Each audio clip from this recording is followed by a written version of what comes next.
There's not a lot in this chapter that's going to apply to Resurrection Sunday necessarily, but it will lay a foundation upon which that resurrection will come forth, because that is part of the promised seed, as we remember. We left off last week with Jacob. I think we had four. You had four sons already, didn't you? Yep. And they were Reuben, Simeon, Levi, and Judah, right? I can read, yes. Yeah. I'm in my glasses. So we continue on in chapter 30, and it says, when Rachel saw that she bare Jacob no children, Rachel envied her sister and said unto Jacob, give me children, or else I die. And Jacob's anger was kindled against Rachel, and he said, am I in God's stead, who hath withheld from thee the fruit of the womb? In the second verse of the 30th chapter is actually the first time that Jacob admits out loud that God is in charge of things. Mm-hmm. Normally he thinks he is, as we all do as we go through our life, but it took a rise in his anger to bring it out. And she said, behold, my maid Bilhah, go in unto her, and she shall bear upon my knees that I also may have children by her. And she gave him Bilhah her handmaid to wife, and Jacob went in unto her. Now, we'll go down through, or this will continue on, the birth order of these sons and one daughter, with both wives and with concubines. And I want you to notice with the arrival of each son, there is a rising rivalry between the two wives. Rachel actually never gets over it. No. Now, he has 12 sons, right? And one daughter. Jacob did. How many are Leah's? 6. Well, actually, 8. You mean his, or not her concubines, actually Leah's? Actually Leah's. Well, You got 6 6 sons are Leah's and 1 daughter. and one daughter. 2 sons are Leah's legally by the handmaid. right. Rachel has 2 sons legally by her handmaid, and then she eventually will have 2, Right. Joseph and then Benjamin, although Benjamin is not, isn't going to come along for a while yet. And these each will become the named patriarchs of the 12 tribes of the nation of Israel. Right. So we see a promise of God being what? Fulfilled How? by saying that this will be yours. By being made flesh. Yeah. He brings his word to pass, he manifests it. And that's how he interprets it. And when he's told Abraham that your seed will be as the sand of the sea, he's talking both spiritual and physical, and he manifests it first in the physical. In these 12 of sons of Jacob. Jacob is aware of the promise because he carries it. See what? He carries the promise. Ever since Bethel. When God appeared at the top of that staircase, he blessed him. He is the first of the patriarchs to receive that blessing while his father is still living. Isaac is still living. So the blessing is not removed from Isaac. The blessing has been made manifold, increased. See what's going on here? Isaac is no less rich than he always was. He's still Right. increasing and exceedingly rich. And along comes Jacob, and the promise is now being made manifest because these children are coming forth as God promised, first to the one who could have no children. Abraham and Sarah could have no children on their own. Now I want to show you something in verse 14, and you may have puzzled about this as you've been reading it this week. And Reuben went in the days of wheat harvest and found mandrakes in the field and brought them unto his mother Leah. Then Rachel said to Leah, give me, I pray thee, of thy sons mandrakes. And she said unto her, is it a small matter that thou hast taken my husband? Mm-hmm. Leah is very well aware of who the favorite wife is. Yeah. If Jacob hadn't have told her, her father would have. Old Laban's a very helpful guy. And she said, "Is it a small matter that thou hast taken my husband? Wouldst thou take away my son's mandrakes also?" And Rachel said, "Therefore he shall lie with thee tonight for thy son's mandrakes." Okay, does anybody know what mandrakes are? I was just gonna ask. How important this is. M-A-N-D-R-A-K-E-S, Louise, mandrakes. I see it, thank you. Sometimes it's capitalized if it's at the beginning of It a isn't sentence, in but not mine. always. Mandrakes are in fact the first cousin of a tomato and a potato and of deadly nightshade, which is belladonna. It's a nightshade plant. It produces a berry, which is a little larger than a pea, a little smaller than a lima bean, although it's fatter than a lima bean. And it's kind of a yellowish green. Sometimes it is a yellowish orange. I'm sure you've seen those little berries on nightshade that look like miniature tomatoes. It's like that, only it's lighter in color. And it has been for thousands of years in the Middle East regarded as an aphrodisiac for Yeah. men Yeah, and as a fertility agent for women. Now you can see why Rachel is asking Yeah. for it. yeah, I knew that. Now here's the deal. You eat enough of those berries, they'll make you really goofy. And if you eat too many of them, they will kill you. So what are they actually playing with here? Fire. That's right. And the origin of the tradition that it is an aphrodisiac and a fertility agent lies in the occult. Rachel's is willing to try anything right now. She's very frustrated. I'm assuming And what would make you assume that? that she would let her husband lie with Leah just so she could have a mandrake. Thank you very much. Yeah, so she's pretty well, I think, telegraphed her frustration, give me children or I die. Mm-hmm. Notice who she's blaming for the lack of children? Jacob. Yep. And Jacob immediately passes the buck. Yeah.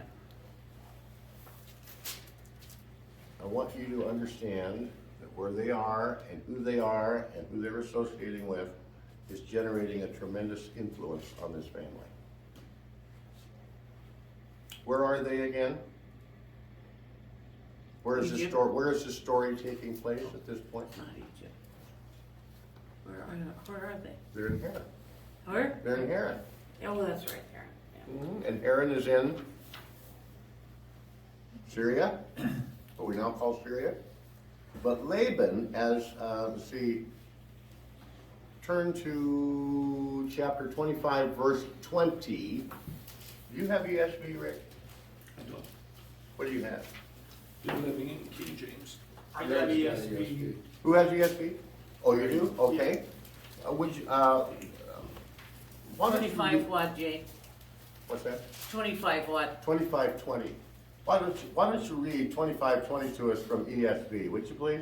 Okay, and Isaac was 40 years old when he took Rebekah, the daughter of Bethuel, the Aramean of Paddan Aram, the sister of Laban, the Aramean, to be his wife.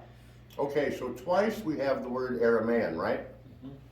And they're at Paddan Aram is where they're living. Anybody remember the name Aram? Yeah, but I don't know where it Chapter 10, verse 22, I believe. Aram is the fifth son of Shem. is. Oh, okay. That's See how closely they're related? Now, Aram is not of the Messianic line. That comes by way of Arphaxad through Eber, to Abraham, Oh, to Isaac, and to Jacob. But just because you're not Messianic doesn't mean that you're ungodly. Did you get it? Yeah, I Okay. got it. And look who Aram's son is, if you keep following the genealogy down. He produces a guy by the name of Uz. Is that familiar to anybody? Yep. Why is Uz familiar, Linda? It seems to me like it was something to do before, Abraham even left. I You don't know. confusing it with Ur? Yeah. Oh, yeah, I know her, but I still was thinking that. There was a Uz. man who lived in Uz whose name was Job. Oh, okay, then I'm Yep. clear off. Uz? No, you're not. You're in the right area. Uz sits between Haran and Ur. It's on the east side of Jordan. It's on the east side of what we would say is the Sea of Galilee, and it comprises a pretty good area. Now, the book of Job is written concerning about this time. It's patriarchal. Probably the oldest written book in the Bible. Job is, all right? Yes, it's the oldest written book that we know of. And we're not sure about that. I want to get back to this issue of influence and who's exerting it. Laban is listed as an Aramean. He is a son of Aram, which means they're kissing cousins with, the families are kissing cousins with those that descend from Eber, which is Abraham's household, of which Jacob is the grandson. Should be pretty tight-knit group. And even within those, by marriage, across those family lines, Jacob and Rachel are cousins. Yes. His wife. He's married his uncle's daughter. Laban is his uncle. By blood. This is not by marriage, but by blood. All right. We're going to go down through 19, and Leah conceived again and bare Jacob the sixth son. All right, and Leah said, God hath endued me with a good dowry. Now will my husband dwell with me, because I have borne him 6 sons, and she called his name Zebulun. Now, prior to this happening, Jacob is actually hired by Leah to go into her one night. Basically rented from Rachel. Is there any irony striking anybody here? You remember the fact that he has 2 wives is a business proposition that he had going with Laban. He was going to work 7 years for Rachel. Okay, there's the old bait and switch that they used to pull on the parking lot, and they get up in the morning and he finds out that he's married Leah. Strictly a business proposition. 7 years for a wife. He goes in one night for some mandrakes. Now who's being traded and hired? See how? A little turnabout here. I don't know if it's fair play, but it's turnabout. And it came to pass when Rachel had borne Joseph, that Jacob said unto Laban, this is the 25th verse, send me away that I may go unto mine own place and to my country. Apparently he's getting a little homesick, wants to see Dad.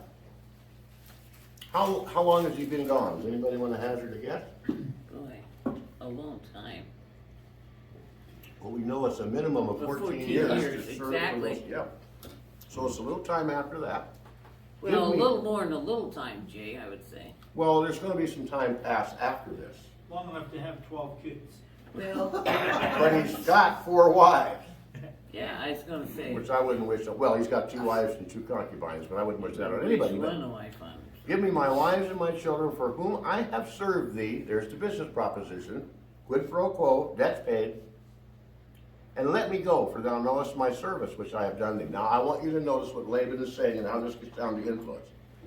And Laban said unto him, I pray thee, if I have found favor in thy eyes, tarry. For I have learned by experience that the Lord has blessed me for thy sake.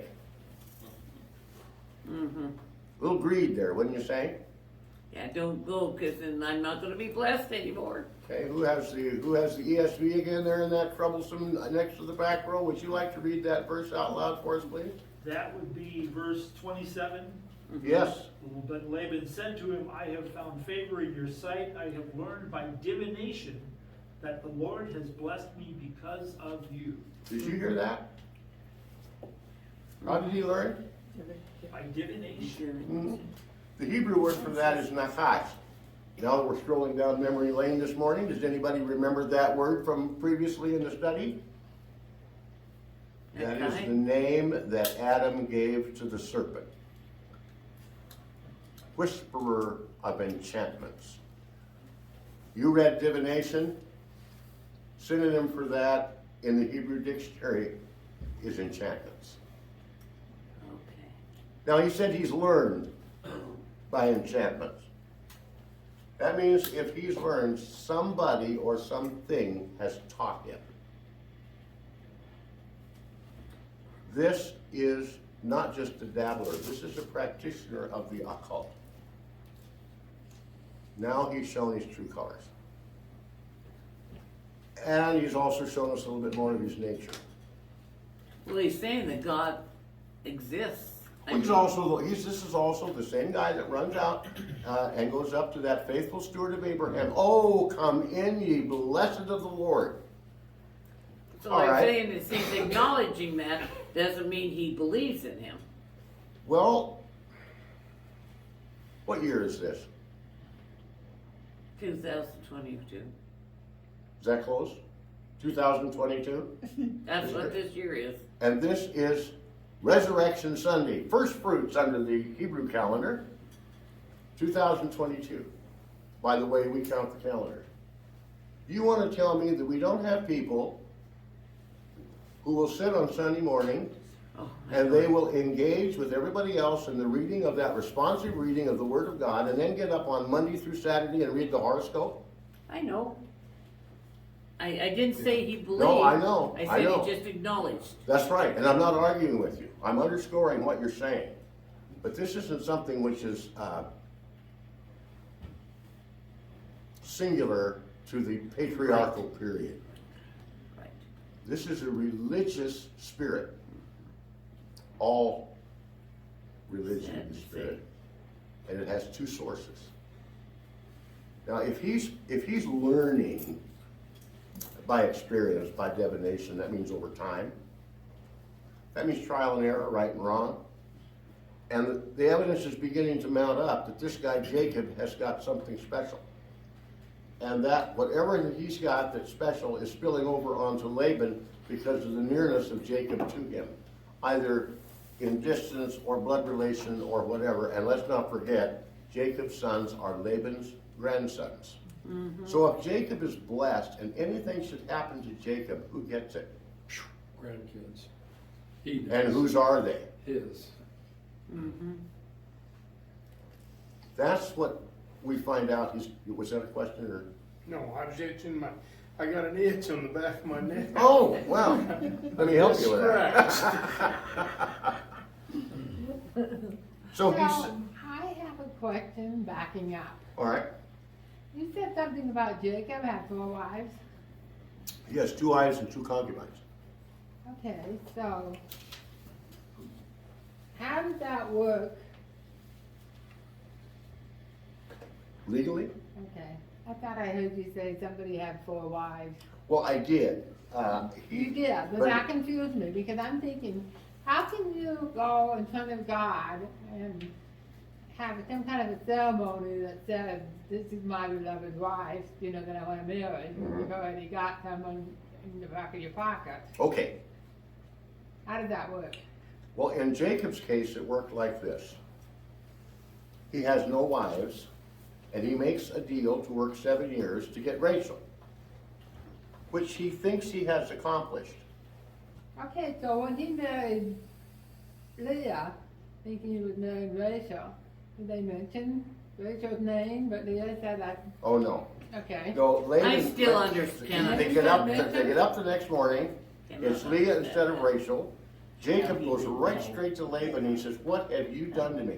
And Laban says, "Oh, for goodness sakes. Well, you asked for Rachel." No, what you might not have known is that in our country, you can't marry the younger one first. You have to marry the older. Well, see, we thought you were marrying the older one to get So the they younger never one. have a ceremony that says something about, I'm marrying so-and-so. Oh, a to ceremony. so-and-so? Yes, there is a ceremony, and there is a feast at which the two may not be present at the same time. The bride is veiled in the bridal tent.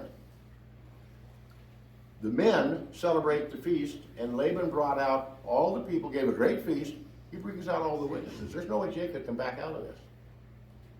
Now, he's either going to end up with Leah and not Rachel, or he's going to end up with them both. If in fact, he wants Rachel, and he does. He gets the two concubines, which are not given as wives. They're given as maidservants to Leah and to Okay. Rachel. Okay. Now, under the law of the time, and we're not talking the Mosaic law, we're talking the law of Aaron, and it isn't just Aaron. If in fact a wife is unable to have children, the husband can go into to the concubine, and that's so the children that are born upon my knees, legally they are accepted as the child of that mother who's barren, legally. So God approved of all that? I didn't say that. I I said was what, why I'm I said what the law was. Okay. Now, God, before any of this happened, before Jacob ever gets there, God comes down to him at Bethel and he says, "You're blessed, and I'm going to keep you, and I'll bring you back." And the gifts and callings of God are without repentance. God's not going to back up on that. Now, what makes you think that those marriages are blessed? Jacob, God's promise to Jacob. No, what makes you think that Jacob is blessed in the marriages? I'm not talking about the kids. They're all happy about the kids. Well, they Leah were blessed and because they can have kids. Leah and Rachel are envious of each other. Yes, They're fighting back and forth. so they have, Yeah. Rachel goes to her husband and says, "Wait a minute. Give me children like you gave her." At that point, she had 4 and Rachel has none. Or I die. This is not all, as the British would say, beer and skittles in these marriages. This guy is in torment as it in the marriage. Now, God is able to take the worst of loose ends and weave that into good. All things work together for good through those who are the called according to his purpose. And don't kid yourself, Jacob's called. But who started the ball rolling with family problems? Jacob did, when he deals at such great disadvantage with his brother Esau and then stole the blessing, he thought. Well, it kind of happened with Abraham and Sarah when Abraham said, "This isn't my wife. This is There's my that. sister." So it started before Jacob and Esau. And yet, for an Old Testament believer, to die is to go to Abraham's bosom. That's the reason of the blessing. So, do you have any reason to doubt Abraham's eternal security? No, So it didn't cost him his salvation. no. It did cost him some ease of mind. Be not deceived, God is not mocked, for whatsoever a man soweth, that will he also reap. You're going to do it in the flesh, and that's what's happening here. The seeds that were sown back there with the red soup and the stealing of it's coming to fruition now. These chickens are coming home to roost. Those seeds are beginning to grow. And I am of the opinion, although the Bible doesn't say so yet, Jacob's beginning to come around to that notion. And how he got what? He's coming around to that notion. Okay. His hands aren't all the way clean. He knows it. And he's about to demonstrate it. Now, what we have in the 30th chapter is we have this identification. The children are specifically shown to be who the mothers are. There's no question about who the father is. It's all on Jacob's side. Then it shows exactly what influence that Laban is operating under and what kind of influence he is extending. Because this is all going to break loose like crazy come chapter 31. And God's very careful to let us know what's going on. Now here's an interesting thing. Now we're going to go into animal husbandry, and you wonder, what has this got to do with the promise of God? Appoint me thy wages, 28, and I will give it.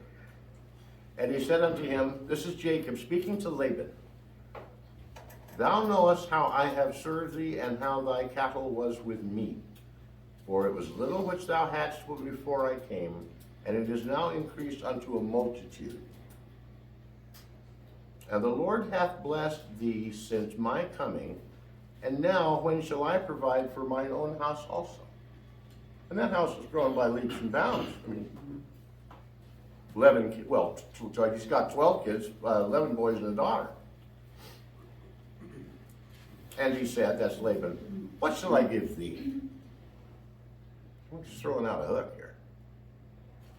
And Jacob said, thou shalt not give me anything. If thou wilt do this thing for me, I will again feed and keep thy flock. Business proposition. Now these two men understand each other very, very well. I will pass through all thy flock today, removing from thence all the speckled and spotted cattle, and all the brown cattle among the sheep, and the spotted and speckled among the goats, and of such shall be my hire. This is pretty generous on Jacob's part. He's saying, all the purebreds are yours. All of the off-bower stuff will be mine. So shall my righteousness answer for me in time to come, when it shall come for my hire before thy face. Every one that is not speckled and spotted among the goats and brown among the sheep, that shall be counted stolen with me. And Laban said, behold, I would that it might be according to thy what suits yourself. Yeah. And he removed that day the he-goats that were ring-straked and spotted, and all the she-goats that were speckled and spotted, and every one that had some white in it, and all the brown among the sheep, and gave them unto the hand of his sons. Okay, you take all of these, and they'll all be yours. And he takes them, and he gives them to his kids, and he says, scoot. Now, he puts 3 days' journey between those two camps. They're not going to see each other. They're not going to know what the other one is doing, supposedly. Now watch Jacob. And Jacob took him rods of green poplar and hazel and chestnut and filled white streaks in them and made the white appear which was in the rods. And he set the rods which he had filled before the flocks in the gutters and the watering troughs when the flocks came to drink, that they should conceive when they came to drink. And the flocks conceived before the rods and brought forth cattle, ring-straked, speckled, and spotted. Do you believe that was really caused by sticks in the water? You think Jacob really thought it was sticks in the water? No, Jacob knows he's being watched. So he's giving them something to watch. No, Jacob, remember when he first shows up in Haran, he takes over right away. He says, oh, come on, what are you guys doing with the sheep around the well this time of day? They should be out. And this guy knows cattle. He also knows this. You could take every male goat, you could take everything that was spotted out of the herd, and you could put it 100 miles away. As long as the sheep that he had is already bred stock, you see where the gene pool is carried with them. And Jacob, he's got generations going on it now. With animal husbandry, he knows. Without going into homozygous and heterozygous and all of that, the dominant trait will be to the spotted, the ring-straked, and the brown, not to white. He knows this. Now, the trick that he's going to do, and which will come out a little later, is he knows about the strength and the weakness in the herd, and he breeds to the strength as well as the color. Now, what we call that strength now with the crossbred is heterosis. You take any purebred, 2 purebreds that are able to breed, and you let them breed, that hybrid will generate a vigor that will not be evident because you've re-energized the gene pool, and they're thriving again. And he knows that's going to happen, all right? Or he's expecting this is going to happen.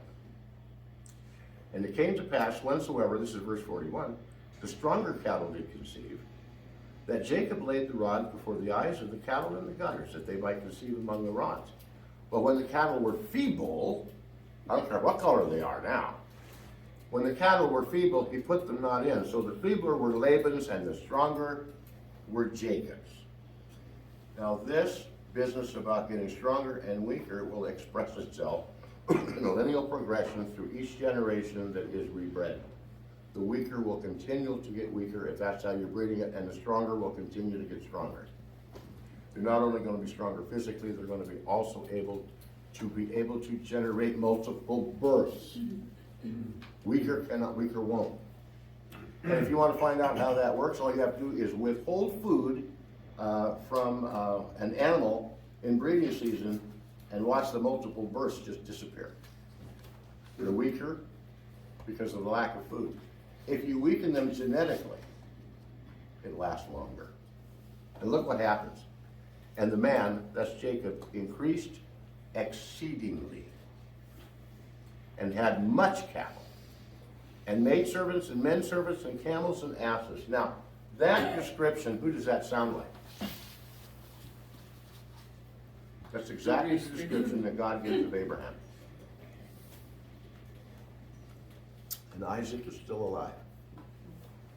And that means that Jacob, because he has the birthright purchased, when he goes back, he's going to have everything he's got and everything Isaac's got. Now look what he's going to have. And Isaac surpassed Abraham. This man is exceedingly rich. Question: Laban going to let that walk away? Laban went basically with his, based on his genetic stock. Oh, that's right. Now we're not going to stop at verse 43 because the narrative doesn't really stop just because of chapter break. We're going to continue a little further. And he heard the words of Laban's sons. So Laban's sons are his cousins, saying, Jacob hath taken away all that was our father's, notice the past tense verb there, and that which was our father's hath he gotten all this glory. And Jacob beheld the countenance of Laban, and behold, it was not toward him as before. And the Lord said unto Jacob, return unto the land of thy fathers and to thy kindred, and I will be with thee. And Jacob sent and called Rachel and Leah to the field unto his flock, and said unto them, I see your father's countenance, it is not toward me as before, but the God of my father, who's his father? Isaac. Doesn't claim him as his God. The God of my father, I lost my place here. Oh yeah, hath been with me. And you know that with all my power I have served your father. Now he's pleading the loyalty that he has shown to Laban, to Laban's daughters.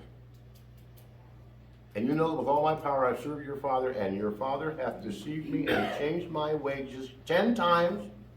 There's been some stuff going on here that we're not privy to, but now we're told 10 times. But God suffered him not to hurt me. If he said thus, the speckled shall be my wages, and all the cattle bear speckled. And if he said thus, then the ringstrakes shall be thy hire, then bear all the cattle ringstrakes. Thus God hath taken away the cattle of your father, and given them to me.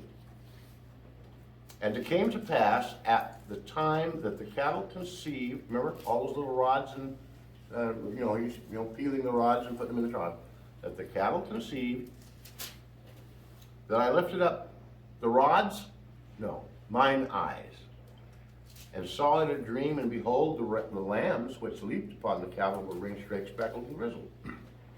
And the angel of God spake unto me in a dream, saying, Jacob, and I said, Here am I.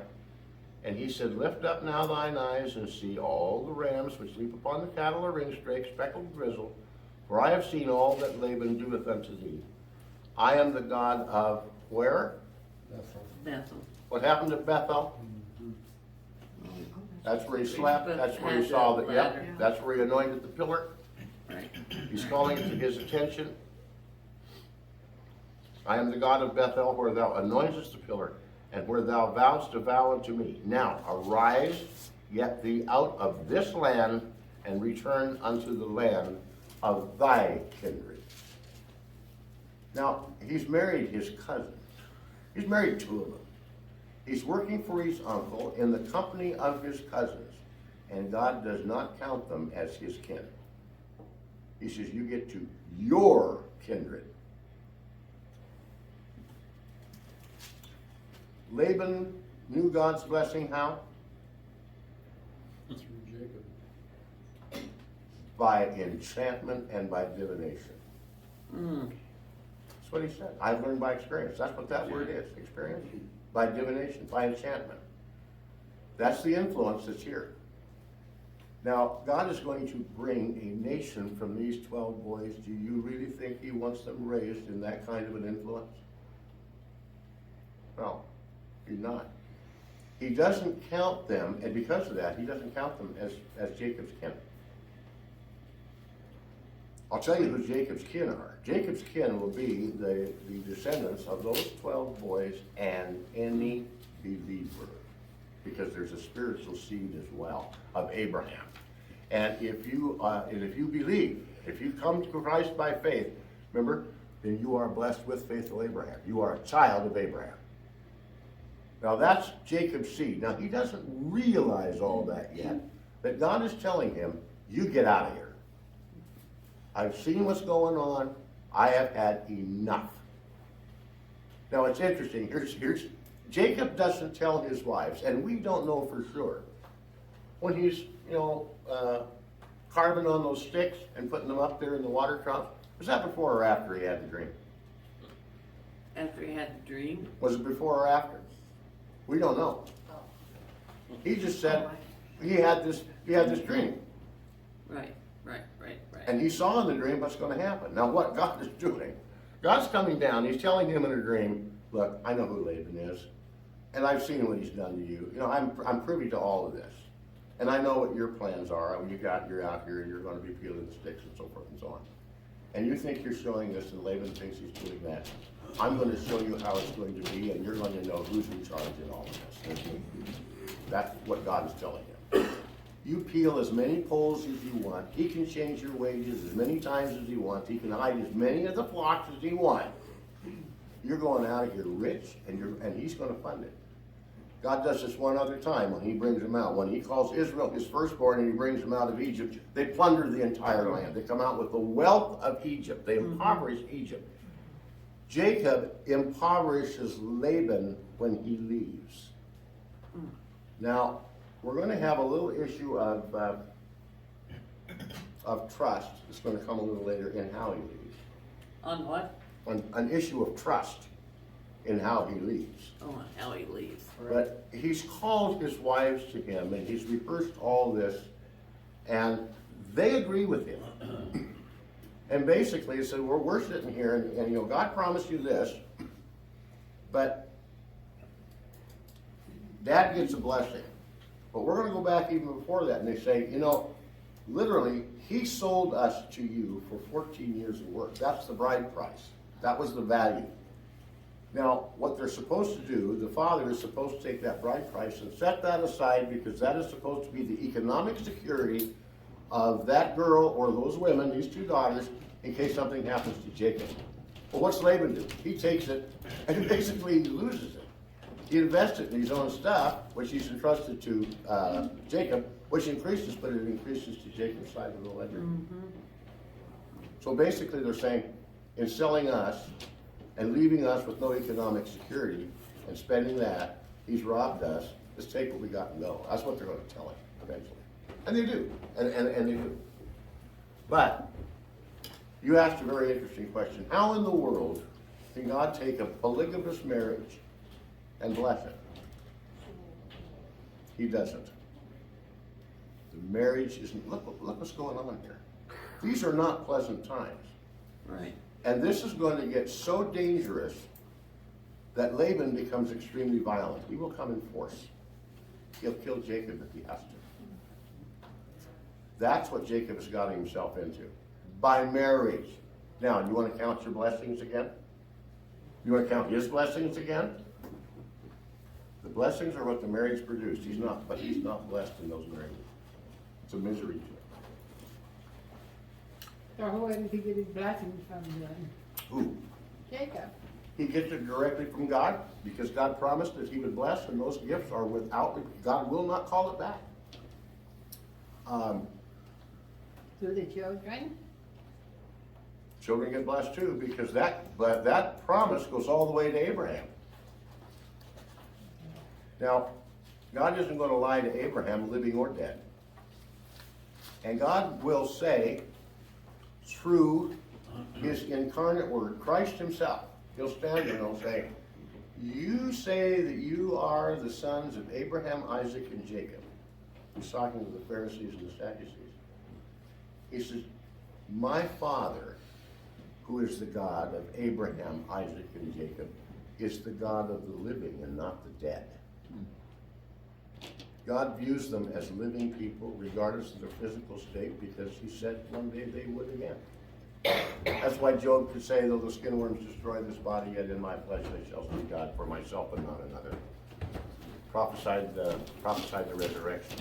Before the word resurrection is ever given to a patriarch, Job prophesied it. Do you really believe that your ultimate destination is based upon how well you keep God's promise? No. See, when we look at Jacob and we look at Abraham's lie, Isaac's lie, all of them which involved their wives, and now this mess that Jacob's got himself into because of his wives, we say, well, how can God bless that? God did not bless that, he blessed them. And he blessed them before they did that. You see? And he won't call it back. But he will bring them into line. Abraham went up Mount Moriah willingly, and so did Isaac. When Jacob returns to Isaac, he does so willingly. And he knows that that land of promise is his children's inheritance because God told him. Is he aware that he's got problems in the marriage? Yes. God blesses Jacob in spite of the marriage, not because of it. And that's true for all of us. If he blessed us because of who we are, there would be no blessing. There would only be a curse. We're blessed in Christ. Absolutely. Who came not to condemn the world, because the world was already condemned. That's us. So that we through him might be saved. And we celebrate that come Resurrection Sunday. I heard the rumor on the radio on the way into town that there is an empty tomb. A rumor? What rumor did you hear? Well, that basically is how it's taught. Yeah. Anybody have, what is it? What's the internet homepage, MSNBC? If they found the body of Jesus tomorrow in a tomb, would it affect your faith? And I'm thinking, that's got to be the dumbest question I have ever heard. That would be like saying, if science could prove tomorrow that there was no God, would that affect your faith? Well, it might affect my faith in science. Yeah.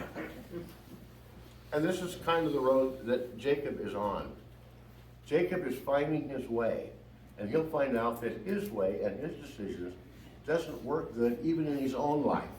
That he's going to have to rely on the one who has called him and the one who has promised to protect, to preserve, and to keep him, and to bring him back. There's the promise that God gave him. We have that promise too, ever since the garden. The angel guards the way back. That those who have right to the tree of life in Revelation will approach it and take from it and eat of it. That's the promise. And the promise doesn't lie within the arms of however wealthy the sorcerer is. It doesn't matter how closely you're related to the sorcerer. He is still a sorcerer. Laban, Oh, the enchanter, okay. that guy of the Nakash. Now, let's think about that for a minute. He said he learned. What does one learn? How does one learn? Studying. By studying. There you go. Experience. Watching. School of Hard Knocks. You get knocked around a little, you learn to keep your hand off the hot stove, right? It was like Mark Twain said, you know, if you drop a cat onto the top of a hot stove, he'll never jump onto a hot stove. The problem is you can't get him to jump onto a cold one either. Yeah, you learn that way, and we learn for all reasons, but yes, and it's studying, but here's the deal. You will learn from some teacher. And I don't mean me. You will look to something or someone to teach you by that experience. Now, we have a teacher, and that teacher is the indwelling Spirit of God Himself, the gift of the Holy Spirit, and promised that He would lead us into all truth. Now, this is truth. There's no lie here. There's no doubt here. But there is on any other source. So when he says he learned by experience, he's not kidding. Yeah, there's divination. Yeah, there's enchantments. He's doing all of that. But it's like anything else that isn't totally true. It will from time to time fail. That's why false prophets do not have a 100% prophecy rate. Yeah. They will fail. But the really famous ones have a pretty good success rate. 86, 90%. Do you want me to prophesy for you? It'll happen again, and it'll happen right here. And his name will be Balaam, Mm. who lives in Aram, who counsels Israel. See Israel coming into the promised land, ready to accept the promise given by God to Abraham. Boom, there's Balaam. And he teaches them. He gives them counsel. Be careful who your teacher is. I do not care how well intended, I do not care how well versed in the scriptures. You take that teaching back to this, which is always going to be, and by that I'm placing my hand on this Bible. You bring it back to scripture, and when it tells you it's true, it's true. And it won't tell you anything that's true that isn't.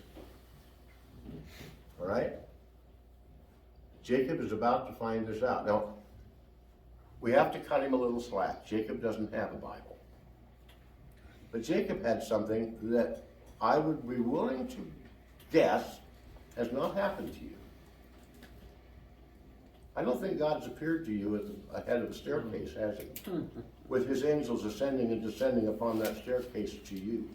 I don't think God has come to you and said, okay, I know your father-in-law and I know you. I know what you guys are, what you're trying to do here, and this is the way it's going to end out because I say so.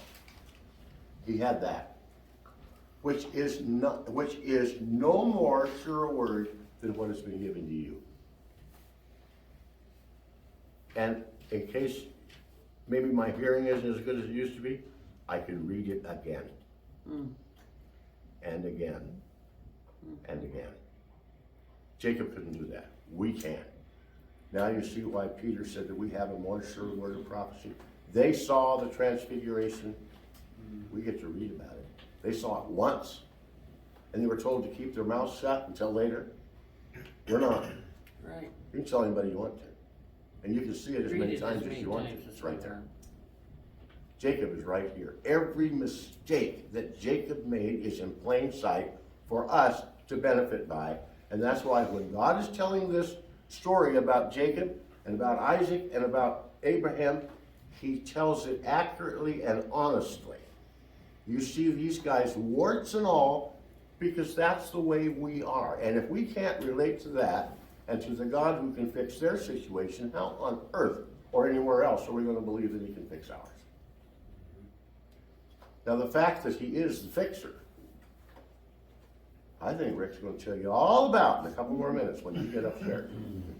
Because that's what fixes it. There's your justification. There is the triumph.